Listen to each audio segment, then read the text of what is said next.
Artist Awakening, The Two Masters. If you want to successfully monetize your art, you must master one of two things, or have someone by your side who has. You must either master your art or the marketing of your art. Without one of these two skills, it's nearly impossible to turn your art into a living.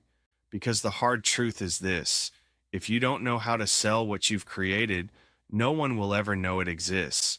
You can be the most talented artist in the world, a poet of sound, a painter of emotion, a sculptor of meaning. But if no one ever sees it, it remains invisible. Art doesn't promote itself. Talent doesn't automatically translate to recognition. The world doesn't reward the best. It rewards the most visible.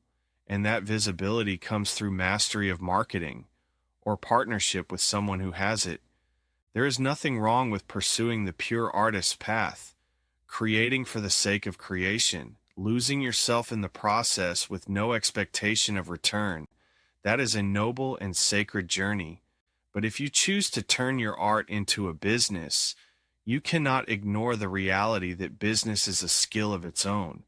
You are now playing a different game, with different rules, and pretending those rules don't exist will only lead to frustration. Look at nearly every mainstream or successful artist today. Most of them are not the best in their craft. Some aren't even close.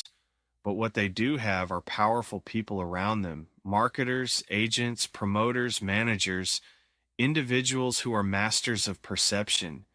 They know how to shape a story, build a brand, and convince the world that what they're seeing is greatness.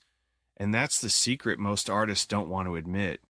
Success in the mainstream often has less to do with talent and more to do with presentation. It's not that these artists are extraordinary. It's that someone made them appear extraordinary. Someone with mastery in marketing applied their skill to another person's lack of it and created the illusion of greatness. Now, that doesn't mean those artists are frauds.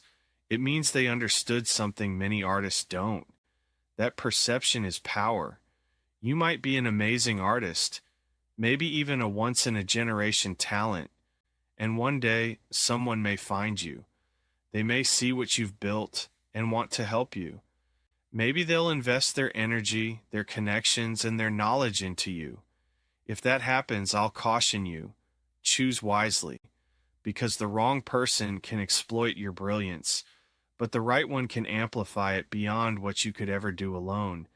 If you don't have someone like that yet, and you still want to make your art your living, then you must learn how to market yourself. You don't need to become a salesman. You just need to understand how to communicate value, how to tell your story, how to build connection, how to make people feel what you feel. Marketing, at its core, is not manipulation. It's translation.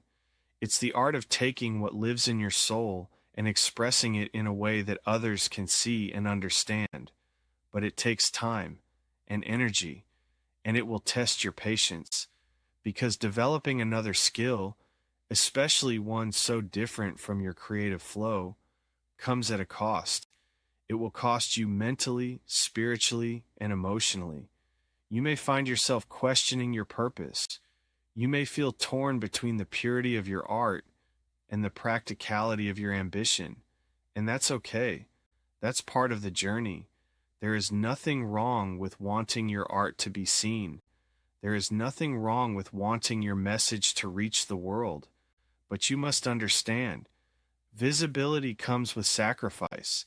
If you choose to walk the path of both creator and marketer, you will need to balance inspiration with execution, vulnerability with strategy, creation with promotion.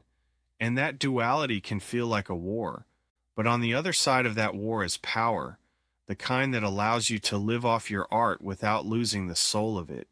So, if you're trying to monetize your art, remember this: you need one master or two. Either master your art so deeply that a master marketer will find you, or become that marketer yourself. Without one or the other, your art will remain a whisper in the wind. Both paths are valid, both are beautiful, but only one leads to sustainability. So choose with awareness. know what it will cost you. Because if you choose to chase recognition, you're not just learning how to sell your art, you're learning how to sell yourself. And that's a transaction that must be made carefully. If this message resonates with you, like, comment, and subscribe to Artist Awakening. Watch the other videos to explore the truths behind creation, success, and the spiritual cost of chasing both. Keep creating, keep evolving, and above all, stay awakened.